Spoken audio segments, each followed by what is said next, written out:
RTV app వార్తల్ని క్షణాల్లో చదివే అవకాశం ఉంటుంది. ఒక న్యూస్ పేపర్, ఒక టెలివిజన్ ఛానల్ మీ చేతుల్లో ఎప్పుడూ ఉంటాయి.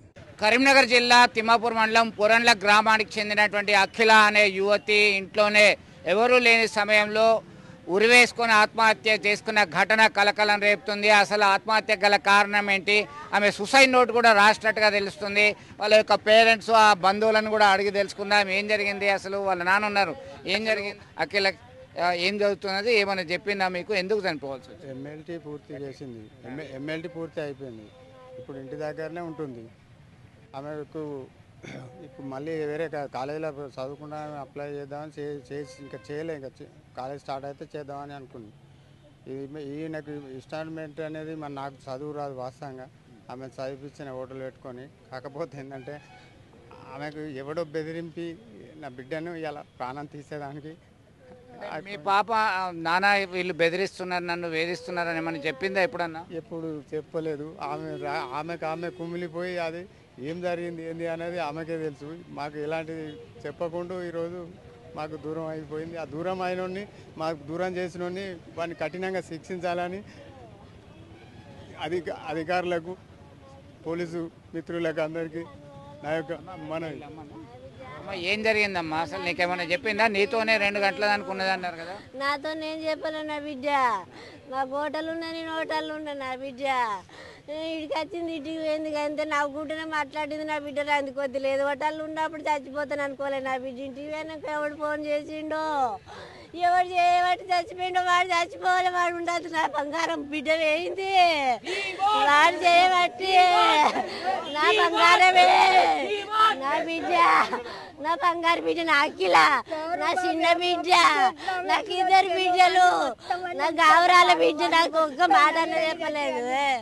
వాళ్ళ సోదరి ఉన్నది, వాళ్ళు శోక సముద్రంలో మునిగిపోయారు, అసలు ఏం మాట్లాడాలో కూడా తెలియని ఆవేదనలో ఉన్నారు వాళ్ళందరూ కూడా, వాళ్ళ కుటుంబ సభ్యులు. ఏమ్మా మీ చెల్లె ఏమన్నా చెప్పిందా, అసలు ఎందుకు అంత ఆత్మహత్యకు పాల్పడాల్సిన పని ఉంది? నాకేం చెప్పలేదు, మాట్లాడతలేదు. సూసైడ్ నోట్ కూడా రాసిందన్నారు కదా, ఏం రాసిందని? నేను ఆఫీస్లో ఉన్నప్పుడు నాకు తెలిసింది, నేను వచ్చేవరకు లేదు, ఇక్కడ ఉందంటే నేను ఇప్పుడు వచ్చి చూసుకున్నా మా చెల్లెలు. నాకేం చెప్పలేదు, ఎవరికేం చెప్పలేదు. మొత్తం మీద ఒక మిస్టరీగా మారింది. ఒక సూసైడ్ నోట్ కూడా ఉన్నట్టుగా తెలుస్తుంది. కుమార్ ఉన్నారు, ఏం జరిగింది కుమార్, అసలు మీకున్న ఇన్ఫర్మేషన్ ఏంటి? వాస్తవంగా పొరాన్ల గ్రామ నివాసి కష్టం చేసుకొని బతుకుతాడు. 2 బిడ్డలు రెక్కల కష్టంతో ఇలా ఆయన రోజు వారి కూలి చేసుకుంటూ 2 బిడ్డలను ఉన్నత చదువు చదివేయాలని చెప్పి పెద్ద బిడ్డను చిన్న బిడ్డను చదివిస్తే, వాస్తవంగా మేము కూడా అనుకోలే, వాళ్ళ కుటుంబానికి కూడా నేను బాగా దగ్గర సుపరిచితుని. చాలా సందర్భాలలో ఆ పిల్లతో మాట్లాడడం జరిగింది. సూసైడ్ నోట్లో ఏం రాసింది? అయితే భరత్ అనే అబ్బాయి, అంగోతు భరత్ వాళ్ళ తల్లిదండ్రులు కొంత నన్ను మానసిక వేదనకు గురి చేసిర్రు అని చెప్పి రన్నరు. దాని మీదనే ఆమె కూడా బాగా మానసికంగానే కొంత ఆవేదనకు గురైంది. తల్లిదండ్రులు కూడా చెప్తారు, ఎప్పుడు కూడా మాకు ఇటువంటి విషయాలు కూడా మాతో షేర్ చేసుకోలేదు, మేము కూడా అనుకోలేదని అంటారు. అయితే మేము ఇక్కడి నుంచి వెళ్ళి మేము అడుగుతున్నాం, రాష్ట్ర ప్రభుత్వం చట్టాలు కూడా కఠినంగా చేసింది. ఆడపిల్లల తల్లిదండ్రులకు కొంత మనం అవేర్నెస్ కల్పించాలి. అట్లనే ఏదైతే ఈ శిక్షలకు పాల్పడుతున్నా, అంటే ఎట్లయితే ఇటువంటి అఘాయిత్యాలకు పాల్పడుతున్నటువంటి వారిని కూడా కఠినమైనటువంటి చర్యలు తీసుకోవాలి.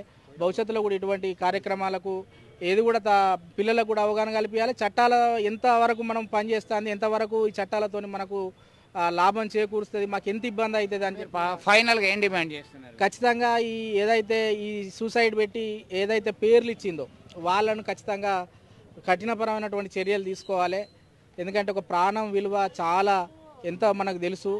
అఖిల శాంతి జరగాలంటే ఖచ్చితంగా దీని మీద ఒకటి నిజ నిర్ధారణ జరగాలి. రేపు మేము సిపి గారిని కూడా కలవబోతున్నాం, ఎస్ఐ గారిని కూడా అడిగినాం.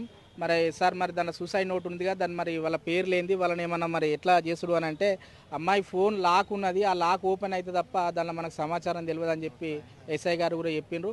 మేము ఆ అఖిల వాళ్ళ ఫ్రెండ్స్ని కూడా మేము అడుగుతున్నాం, మరి ఎట్లా ఏం కథ, మరి దీన్ని మీకేమన్నా చెప్పిందా అని కూడా అడుగుతున్నాం. మాకు కూడా కొంత సమాచారం వచ్చింది ఏంటంటే, ఈ భరత్ అనే అబ్బాయి వాళ్ళనే మానసికంగా చాలా ఇబ్బంది పడుతుంది గత కొన్ని రోజులుగా అని చెప్పి మాకు సమాచారం ఉన్నది. అందుకనే నిష్పాక్షికంగా దీని మీద విచారణ జరగాలి, దోషులను కఠినంగా శిక్షించాలి. ఇటువంటి తల్లిదండ్రులు కడుపుకోతా అంటే రెక్కల కష్టం చేసుకొని 2 పిల్లలు కదా అని చెప్పి చేతికి అందిన వాళ్ళు కదా, వేరే ఆధారం కూడా ఏం లేకుంటున్నది. ఆ లెటర్ కూడా ఉన్నది, ఆ లెటర్ కూడా మీకు మేము చేస్తాం. మొత్తం మీద ఒక ఆవేదన భరితమైనటువంటి సంఘటన చోటు చేసుకుంది. అప్పటి వరకు తల్లిదండ్రులతోనే ఉంది. తండ్రి హోటల్ నడుపుతూ ఆ విద్య అభ్యసించేలా ప్రోత్సహిస్తున్నారు. మెడికల్ ల్యాబ్ టెక్నీషియన్ చేస్తున్నటువంటి ఆ అఖిల అనే యువతి ఎందుకు ఇంత అఘాయిత్యానికి పాల్పడింది, దీని వెనుక కారణం ఏంటి, ఆమెను వేధించింది ఎవరు, ఏమని వేధించారు అనేటువంటి కోణంలో సైతం చర్చ జరుగుతుంది. మొత్తం మీద నిందితులను కఠినంగా శిక్షించాలని డిమాండ్ చేస్తున్నారు. ఏం జరిగింది అసలు, మీ దగ్గర ఉన్న సమాచారం ఏంటి? ఇన్స్టాగ్రామ్ అంటున్నారు, ఇన్స్టాగ్రామ్లో ఏమైనా చాట్ చేశారా, ఏం జరిగింది అసలు? అయితే మాకు తెలిసిన సమాచారం ఆమె సూసైడ్ నోట్లో ఎప్పటి నుండి పరిచయం ఏంది అనేది మాకు ఇప్పుడు ఆ అమ్మాయి వల్ల నేను పెద్ద బాపును, ఆమె ఎలాంటి ప్రేరేపణకు లోన్ చేసి అతడు లోపరుచుకొని మాకు సోషల్ మీడియా ద్వారా పరిచయం అనేది మాకు ఈ రోజున తెలిసింది. అతడు ఎక్కడ ఉంటాడు అంటే హైదరాబాద్లో ఉంటాడు. అతన్ని కఠినంగా శిక్షించాలి.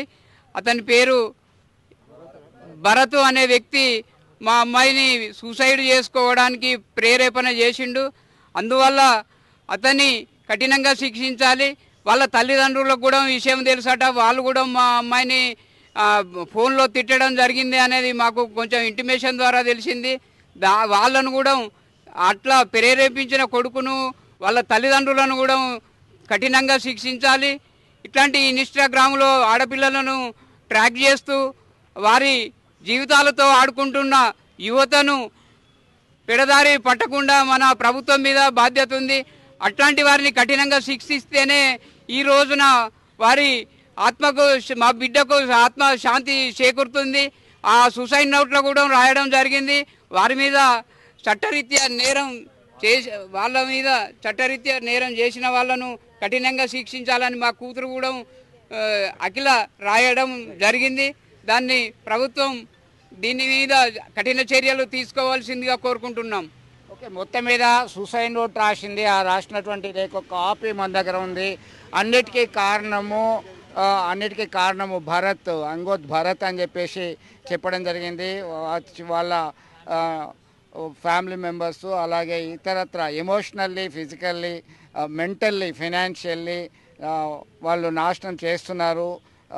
కాబట్టి ఈ ఘాతకానికి పాల్పడుతున్నాయనేటువంటి అర్థం వచ్చేలా ఆమె సూసైడ్ లేఖ రాసి సారీ ఫర్గివ్ మీ, క్షమించండి అంటూ చివరిసారిగా ఆత్మహత్యకు పాల్పడడానికి ముందు రాసినటువంటి ఇది ఎవరో దూషించారు, 3 వ్యక్తులు దూషించారని వాళ్ళ పేర్లు కూడా రాసినటువంటి పరిస్థితి ఉంది. మొత్తం మీద విషాదాన్ని నింపింది.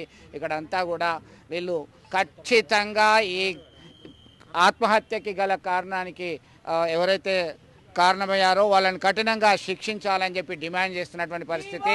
పోలీసులు సైతం దీనిపైన ఇప్పటికే కేసు నమోదు చేశారు, విచారణ జరుపుతున్నారు.